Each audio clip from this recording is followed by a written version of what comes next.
नमस्कार दोस्तों, माघ महास्नान भाग 4 में आपका स्वागत है। चित्रगुप्त ने उन दोनों के कर्मों की आलोचना करके दूतों से कहा कि बड़े भाई कुंडल को घोर नरक में डालो और दूसरे भाई विकुंडल को स्वर्ग ले जाओ जहां उत्तम भोग हैं। तब एक दूत तो कुंडल को नरक में फेंकने के लिए ले गया और दूसरा दूत बड़ी नम्रता से कहने लगा कि हे विकुंडल, चलो तुम अपने अच्छे कर्मों से स्वर्ग को प्राप्त होकर अनेक प्रकार के भोगों को भोगो। तब विकुंडल बड़े विस्मय के साथ मन में संशय धारण कर दूत से कहने लगा कि हे यमदूत, मेरे मन में बड़ी भारी शंका उत्पन्न हो गई है, अतएव मैं तुमसे कुछ पूछता हूँ, कृपा करके मेरे प्रश्नों का उत्तर दो। हम दोनों भाई एक ही कुल में उत्पन्न हुए, एक जैसे ही कर्म करते रहे, दोनों भाइयों ने कभी कोई शुभ कार्य नहीं किया, फिर एक को नरक क्यों और दूसरे को स्वर्ग किस कारण प्राप्त हुआ? मैं अपने स्वर्ग में आने का कोई कारण नहीं देखता। तब यमदूत कहने लगा कि हे विकुंडल, माता पिता, पुत्र, पत्नी, भाई, बहन से सब संबंध जन्म के कारण होते हैं और जन्म कर्म के भोगने के लिए ही प्राप्त होता है। जिस प्रकार एक वृक्ष पर अनेक पक्षियों का आगमन होता है, उसी तरह इस संसार में पुत्र, भाई, माता, पिता का भी संगम होता है। इनमें से जो जैसे जैसे कर्म करता है वैसे ही फल भोगता है। तुम्हारा भाई अपने पाप कर्मों से नरक में गया, तुम अपने पुण्य कर्म के कारण स्वर्ग में जा रहे हो। तब विकुंडल ने आश्चर्य से पूछा कि मैंने तो आजन्म कोई धर्म का कार्य नहीं किया, सदैव पापों में ही में लगा रहा। मैं अपने पुण्य के कर्म को नहीं जानता। यदि तुम मेरे पुण्य के कर्म को जानते हो तो कृपा करके बतलाइए।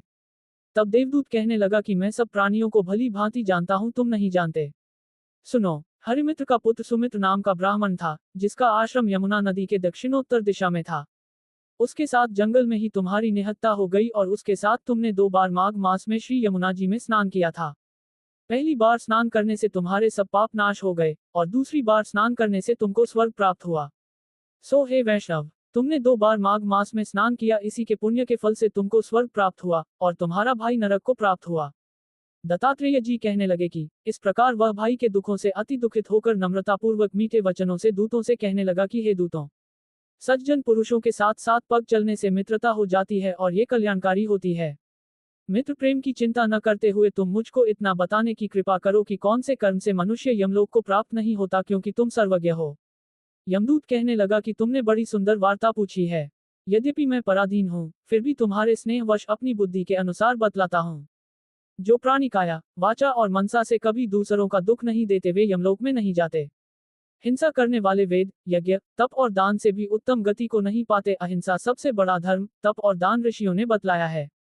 जो मनुष्य जल या पृथ्वी पर रहने वाले जीवों को अपने भोजन के लिए मारते हैं वे कालसूत्र नामक नरक में पड़ते हैं और वहां पर अपना मांस खाते और रक्त पीप पान करते हैं तथा पीप की कीच में उनको कीड़े काटते हैं। हिंसक, जन्मांध, काने कुबड़े, लूले, लंगड़े, दरिद्री और अंगहीन होते हैं।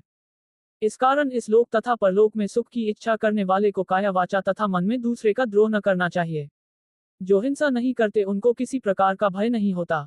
जिस तरह सीधी और टेढ़ी दोनों प्रकार की बहने वाली नदियां समुद्र में मिल जाती हैं, वैसे ही सब धर्म अहिंसा में प्रवेश कर जाते हैं। ब्रह्मचारी, गृहस्थ, वानप्रस्थ तथा यति सभी अपने 2 धर्म का पालन करने और जितेंद्रिय रहने से ब्रह्मलोक को प्राप्त करते हैं। जो जलाशय आदि बनाते हैं और सदैव 5 यज्ञ करते हैं, वे यमपुरी में नहीं जाते। जो इंद्रियों के वशीभूत नहीं है, वेदवादी और नित्य ही अग्नि, हवन यज्ञ का पूजन करते हैं, वे स्वर्ग को जाते हैं।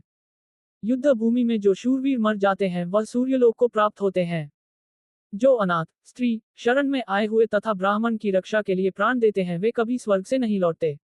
जो मनुष्य लूले लिंगड़े वाले वृद्ध, अनाथ तथा गरीबों का पालन करते हैं वह भी स्वर्ग में जाते हैं। जो मनुष्य गौरों के लिए पानी का आश्रय करते हैं तथा कुआं, तालाब और बावड़ी बनवाते हैं वे सदैव स्वर्ग में निवास करते हैं। जैसे जैसे जीव इनमें पानी पीते हैं वैसे ही उनका धर्म बढ़ता है। जल से ही मनुष्य के प्राण हैं, इसलिए जो प्याऊ आदि लगाते हैं वह अक्षय स्वर्ग को प्राप्त होते हैं। बड़े बड़े यज्ञ भी वह फल नहीं देते जो अधिक छाया वाले वृक्ष मार्ग में लगाने से देते हैं। जो मनुष्य वृक्ष रोपण करता है वह सदैव दानी और यज्ञ करने वाला होता है। जो अच्छे फल और अच्छी छाया वाले मार्ग के वृक्षों को काटता है वह नरकगामी होता है। तुलसी का वृक्ष लगाने वाला सब पापों से छूट जाता है। जिस घर में तुलसी वन है वह घर तीर्थ समान है और उस घर में कभी यमदूत नहीं जाते। तुलसी की सुगंध से पितरों का चित्त आनंदित हो जाता है और वे विमान में बैठकर विष्णु लोक को जाते हैं।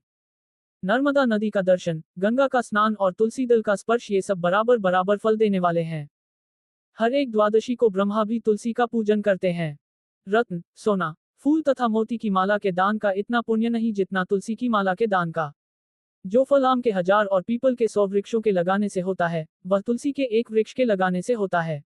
पुष्कर आदि तीर्थ, गंगा आदि नदी, वासुदेव आदि देवता सभी तुलसी में वास करते हैं।